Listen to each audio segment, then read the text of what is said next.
कभी कभी हम सोचते हैं कि हमारी किस्मत ही सबसे खराब है। पर सच ये है कि इंसान को तो सिर्फ अपनी परेशानी दिखती है, दूसरों का दर्द नजर ही नहीं आता। हम शिकायत करते रहते हैं, मेरे पास ये क्यों नहीं, मेरे साथ ही ऐसा क्यों होता है। लेकिन जिंदगी हर कदम पर हमें एक नई सीख देने की कोशिश करती है। आज की ये कहानी सिर्फ एक कहानी नहीं, एक आईना है जिसमें हम खुद को देख सकते हैं।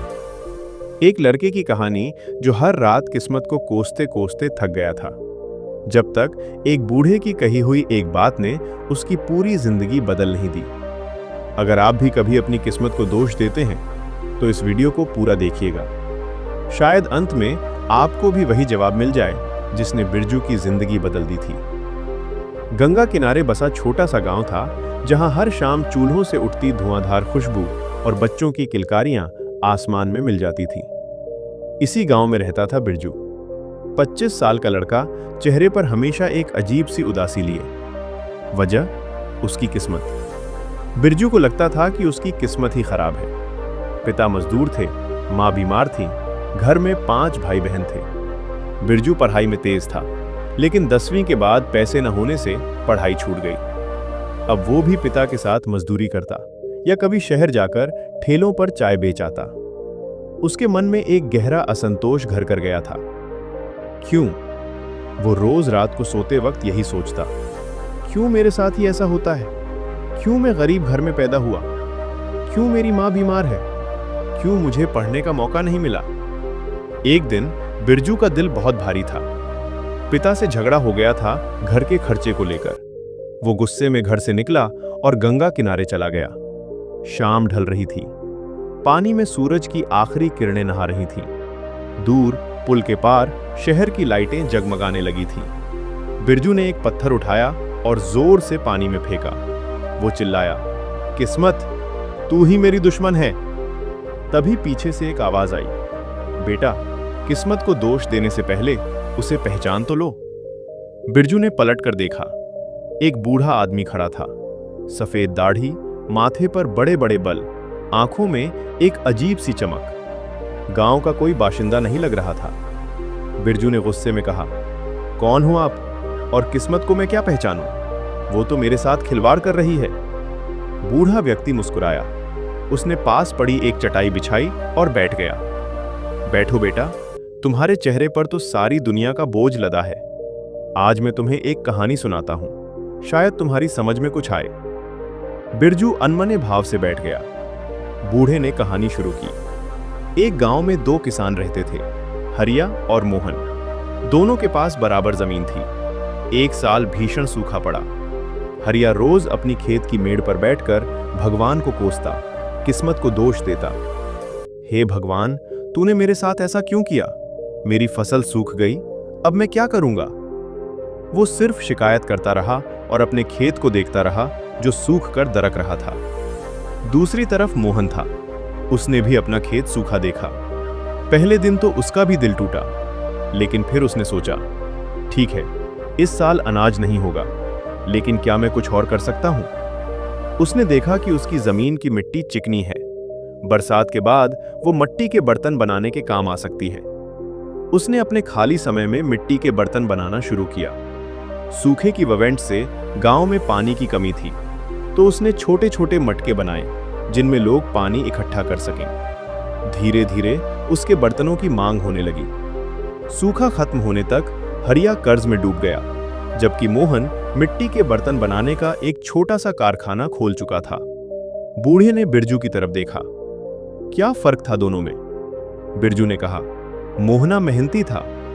बूढ़े ने कहा, सिर्फ मेहनत नहीं बेटा, उसने अपनी किस्मत को स्वीकार किया, लेकिन उसके सामने हार नहीं मानी। उसने उसी सूखे को एक मौके में बदल दिया। हरिया ने किस्मत को दोष दिया और हाथ पर हाथ धरे बैठा रहा। असली फर्क नजरिए का था। बिरजू चुप रहा। बूढ़े ने आगे कहा, तुम्हें लगता है तुम्हारी किस्मत खराब है? तुम गरीब घर में पैदा हुए? अच्छा, एक सवाल पूछता हूं, क्या तुम्हारे हाथ पैर सही हैं? क्या तुम देख सकते हो, सुन सकते हो, चल फिर सकते हो? बिरजू ने हाँ में सिर हिलाया। बूढ़े ने कहा, तो फिर तुम दुनिया के शीर्ष 10% भाग्यशाली लोगों में से हो। क्योंकि बहुत से लोगों के पास ये सब नहीं होता। तुम्हारे पास एक स्वस्थ शरीर है, ये सबसे बड़ा धन है। अब दूसरा सवाल, क्या तुम्हारे पास खाने को रोटी है, सोने के लिए छत है? बिरजू ने कहा, हाँ, लेकिन बहुत टूटी फूटी छत है। फिर भी है ना, तो तुम दुनिया के शीर्ष 20% लोगों में से हो। बहुत से लोग आज भी भूखे पेट सोते हैं, फुटपाथ पर सोते हैं। तुम्हें लगता है तुम गरीब हो। तुम्हारी गरीबी तुम्हारे मन में बैठ गई है बेटा, असलियत में नहीं। ये बात बिरजू को चुभ गई। वो कुछ बोला नहीं। बूढ़ा आदमी उठा और बोला, कल सुबह 5 बजे यहीं मिलेंगे। मैं तुम्हें तुम्हारी किस्मत दिखाने ले चलूंगा। इतना कहकर वो चला गया। बिरजू उलझन में वापस घर लौटा। रात भर उसकी नींद उड़ी रही। सुबह 4 बजे ही उठकर वो गंगा किनारे पहुंच गया। बूढ़ा आदमी वहां पहले से मौजूद था। उसके हाथ में 2 साइकिलें थीं। चलो, वे साइकिल पर चल पड़े। सुबह का समय था, गांव में लोग उठने लगे थे। वे शहर की तरफ बढ़े। शहर के बाहरी इलाके में एक झुग्गी बस्ती थी। बूढ़े ने साइकिल रोकी। यहां देखो, उसने कहा। बिरजू ने देखा, एक छोटा सा झोपड़ा जिसके सामने एक लंगड़ा लड़का झाड़ू लगा रहा था। उसके बाद वो अंदर गया और एक बूढ़ी औरत को बाहर लाया जो शायद अंधी थी।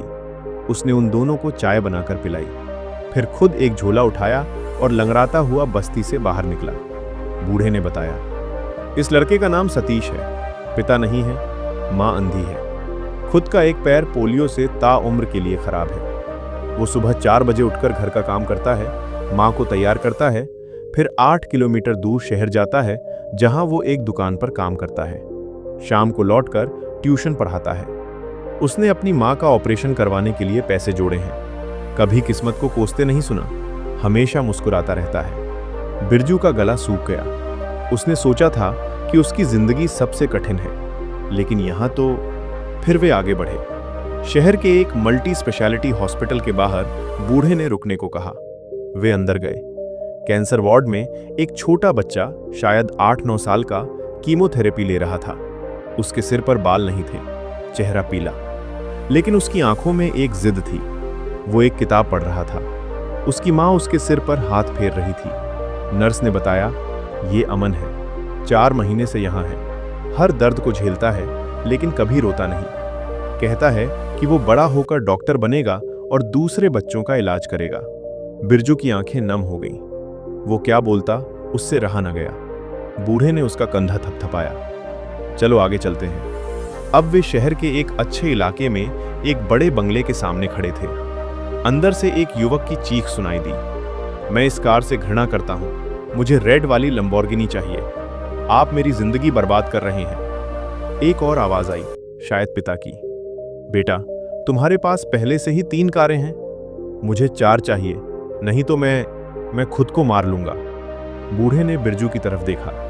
ये लड़का, जिसके पास तुम सपने में भी नहीं सोच सकते, वो खुद को दुखी मानता है। उसकी नज़र में उसकी किस्मत खराब है क्योंकि उसे रेड लंबोर्गिनी नहीं मिली। बिरजू हैरान था। बूढ़े ने कहा, किस्मत बेटा एक नदी की तरह है, वो बहती है। कुछ लोग उसमें बह जाते हैं, शिकायत करते हुए कि नदी उन्हें बहा ले जा रहे हैं। कुछ लोग उसमें तैरना सीख लेते हैं और कुछ लोग उसी नदी से पानी निकालकर अपने खेत सींचते हैं, या उस पर एक नाव चला लेते हैं, या फिर एक पन बिजली घर बना लेते हैं। नदी एक ही है, फर्क है उसका उपयोग करने वाले के नजरिए में। वे वापस गंगा किनारे लौटे। बैठते हुए बूढ़े ने पूछा, अब बताओ कौन सबसे ज्यादा दुर्भाग्यशाली है? सतीश जो लंगड़ा है, गरीब है, मां अंधी है? अमन जो कैंसर से जूझ रहा है? वो अमीर लड़का जिसे लंबोर्गिनी नहीं मिली? या तुम जिसके पास स्वस्थ शरीर है, परिवार है, मेहनत करने की ताकत है? बिरजू ने सिर झुका लिया। उसकी आंखों से आंसू छलक पड़े।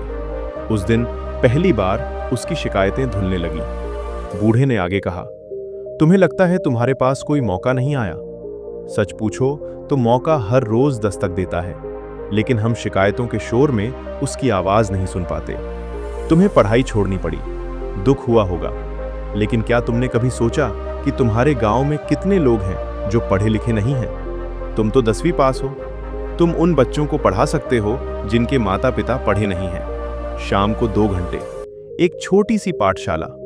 इससे तुम्हारा ज्ञान भी ताजा रहेगा और कुछ पैसे भी मिलेंगे। बिरजू ने सिर उठाया। ये विचार उसे कभी नहीं आया था। दूसरी बात, बूढ़े ने कहा, तुम शहर जाकर चाय बेचते हो, अच्छी बात है, लेकिन क्या तुमने कभी उन दुकानों को देखा है जहां तुम चाय देते हो? क्या तुमने कभी उनसे पूछा है कि वो चाय कैसे बनाते हैं? क्यों नहीं तुम खुद एक अलग तरह की चाय बनाना सीखो? मसाले वाली चाय, तुलसी वाली चाय, अदरक वाली चाय। गांव वापस आकर शुरुआत करो। एक छोटी सी टेबल लगाओ गंगा किनारे। सुबह सुबह यहां सैर करने आने वाले लोग ताजी चाय पिएंगे। तुम्हारा काम शुरू हो जाएगा। बिरजू के मन में एक उम्मीद की किरण जगी। लेकिन पैसे? पैसे के लिए तुम्हारे पास 2 हाथ हैं, बूढ़े ने कहा। पहले महीने में तुम्हें चाय की सामग्री दिलवा दूंगा। तुम उसे बेचोगे, पैसे कमाओगे और फिर मुझे मूल वापस कर देना। मुझे ब्याज नहीं चाहिए, बस तुम्हारी कोशिश चाहिए। बिरजू ने झट से हाँ कह दी। उस दिन से उसकी जिंदगी बदलने लगी। उसने 2 काम शुरू किए।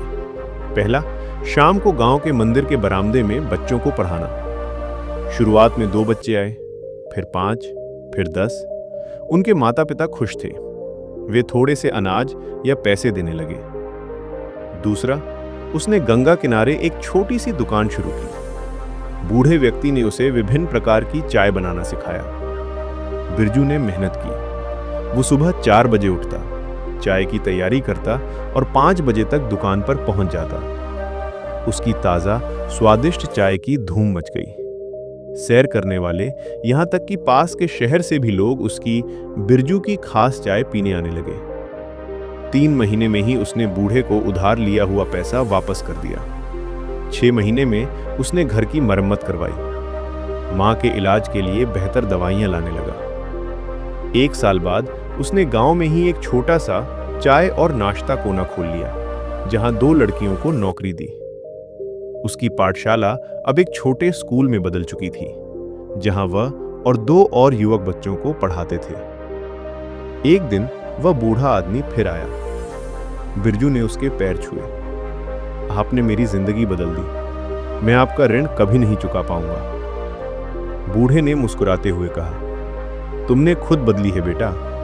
मैंने तो बस तुम्हारी आंखों पर पड़ा किस्मत का चश्मा हटाया था। असल किस्मत तो वह है जो हम अपने हाथों से लिखते हैं। देखो, तुम्हारे सामने 2 रास्ते थे। एक रास्ता शिकायतों का था, जिस पर चलकर तुम एक कड़वे निराश इंसान बन जाते। दूसरा रास्ता जिम्मेदारी का था, जिस पर तुमने कदम रखा। तुमने अपनी स्थिति को स्वीकार किया, लेकिन उसके आगे झुके नहीं। तुमने उसमें से संभावनाएं ढूंढी।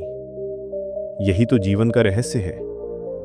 बूढ़े ने आगे कहा, याद रखो, किस्मत 3 तरह की होती है।